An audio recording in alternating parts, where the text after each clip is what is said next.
Well, good morning, everybody. Good to see everyone. I'm looking forward to this morning with you all learning a little bit from the Parsha. I think all of us are. And, um, this Parsha, we've kind of switched with this week. We're in Parshat Mishpatim, which we've gone through so much narrative. I mean, the past few weeks are wild. Exodus from Egypt, going through the sea, hearing the song of the sea, Mount Sinai last week, Yitro, right? The judging, all of that. And then we actually take a total shift because we get to Mishpatim, which is a little bit of an intro in some ways to the next whole book of the Torah, Vayikra, laws, right? This kind of crux of the Torah. But Mishpatim, meaning the tellings, the laws. We kind of had the 10 Commandments this past week, Yitro, as an intro. Right? We're saying, oh, easing in. Here's 10 Commandments.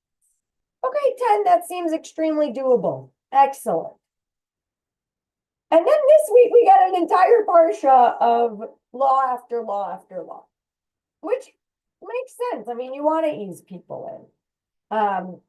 So we could spend weeks and weeks going through every single law in this week's Parsha, which are all important. But I want to just hone in on a single thing. And what I thought we could do together this morning is look at one line in our Parsha. And then I want to I'm sorry, I'm sneezing. And we're going through the Parsha, and we get a line. We're going to be in Exodus 22, verse 20. And I want to just see, what did our medieval commentators say about this one line? We're going to look at about, let's say, 5 commentaries. Okay? Just to, that's what we're going to do together, just so we get a little bit of an overview. But the line that I want to hone in on is Exodus 22, verse 20. Now, there's a lot of words in the Torah, texts in the Torah that are out of the blue. There's only one like it. And there's a lot that is repeated. And not just repeated in the book of Deuteronomy, because the book of Deuteronomy, the last book of the Torah, is a lot of repetition about the time the Israelites spent in the wilderness. But there are some things that happen multiple times. And when something happens multiple times, we know it's extremely important. Everything in the Torah is important. Every word, as they say, every jot and tittle in the Torah is important. You could drash, you could expound upon every single little fleck of ink that is poured into this huge scroll. But there are some verses that really come up a lot. And when that happens, we want to say, wow, let's investigate more. So verse 20 of our Parsha, Exodus 22, verse 20, says, V'ger lo toneh v'lo tilchatzenu ki gerim hayitem be'eretz Mitzrayim. You shall not wrong or oppress the stranger, for you are strangers in the land of Egypt. Just want to highlight this one more time. You shall not wrong or oppress the stranger. Now this, comes in a whole slew of verses, right? Of tons of different laws. But this sentiment, do not wrong the stranger, comes up over 20 times in the Torah. Over 20. That's a huge amount of ink spilled over telling us, do not wrong or oppress the stranger. So, of course, it's just begging us to delve into it. And I want to just look at, okay, Well, if there's so much about this one line, maybe we need to spend a little bit of time just understanding why. Not what are all the laws about how to engage with a stranger. That's a whole other class. But why is it important to not oppress or wrong the stranger? Now, of course, we could say, well, we shouldn't be wronging or oppressing anyone. Absolutely. But then why specifically the stranger? Now, of course, this verse has two sides, right? The first clause, you shall not wrong or oppress a stranger. Great, period. Could have been the whole sentence. Excellent. So juicy. So much to unpack there. Then it says, for you are strangers in the land of Egypt. And while, yes, that is one reason for understanding, okay, why do we not wrong or oppress a stranger? Of course, it is because we were strangers in the land of Egypt. But there's a lot more here. And more than that, yes, we were strangers in the land of Egypt. Do not wrong or oppress a stranger. But that doesn't actually explain to us what is the life of a stranger. Because yes, we could say, okay, we were strangers in the land of Egypt. We should not do to others what we do not want done to us. Right? In the same way that we should do to others what we would want done to us. But for those of us who are living thousands of years later, we can conceptually understand, okay, we as a people were strangers in the land of Egypt, and look what happened there. So therefore, on the other side, don't do that to others. Of course. But if we ourselves didn't experience that, then we need a little bit more here. We need a little bit more explanation from our commentators about why is it so dangerous to be a stranger? What about being a stranger opens itself up to being wronged or oppressed? So from there, I want to understand a little bit about who is this stranger? Why are we talking so much about it? Why does it come up over 20 times in the Torah? So first, we're going through 5 commentators today, okay? So number 1, who's our go-to number 1? Rashi, of course. Our French commentator, medieval commentator, and Rashi, he's always going to give things to us straight, right? He's going to give us a one-liner that explains something or asks a question. So first, he's going to ask the question, and by asking, by answering, he's telling us what his question was. Because he says, don't vex or bother the stranger, and don't rob him or her of money. You might be thinking, well, why is that the specifics, Rashi, that you're talking about when you are discussing a stranger? So number 1, don't vex or annoy, bother, frustrate, a stranger. And then don't rob them of money. Now, then we might be thinking, okay, couldn't that be for anybody? Couldn't you say, well, you shouldn't bother anyone who you encounter, and you definitely shouldn't rob anyone of money? But then Rashi says, ger, the word for stranger used here, is specifically referring to people not born in the country you are in. And then that opens itself up to a question, to more. Because what Rashi is saying is that those not born in this country do not bother, don't bother, annoy people, but also don't rob them of money. People who are not from your land. And that's where we get the second commentator, Parasha. And he says, the ger, the stranger, is easily oppressed because he doesn't know the ways or the matters of the land. So he's kind of playing off of what Rashi's saying. Rashi first giving us the framework of saying, when we talk about a ger, we're talking specifically about a person who is not born in the land you are in. And then Parasha says, because he doesn't know the ways of the land in the same way that you might know them. And then it makes a lot more sense once we have that context to understand, okay, Rashi here is saying, don't take money from them. Because someone might not have a concept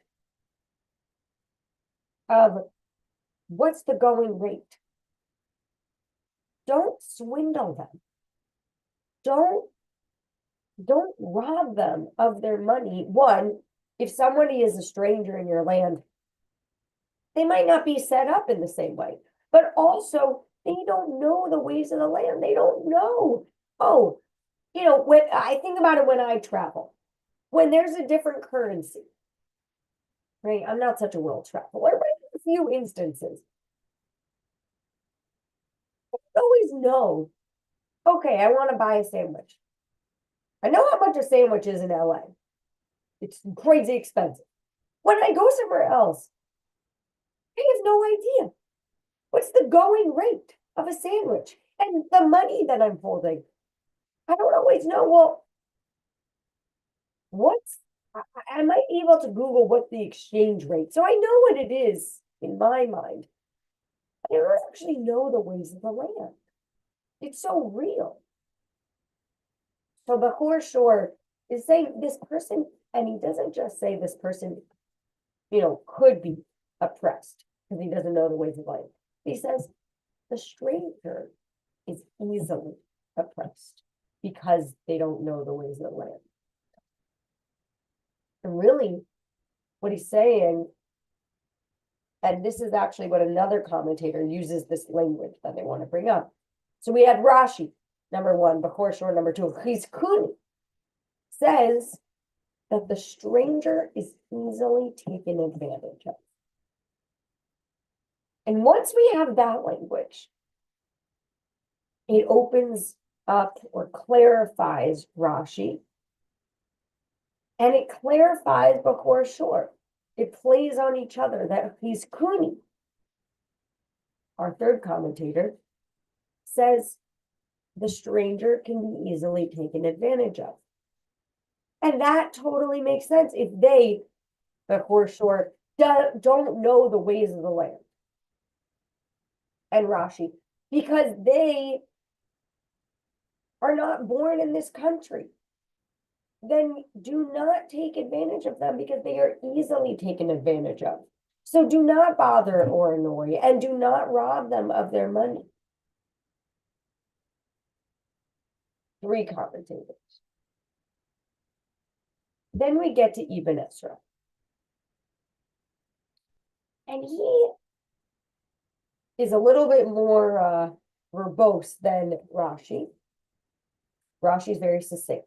Not all the commentators are quite as succinct as Rashi. And Ibn Ezra says, you need to remember that you are more powerful than the stranger.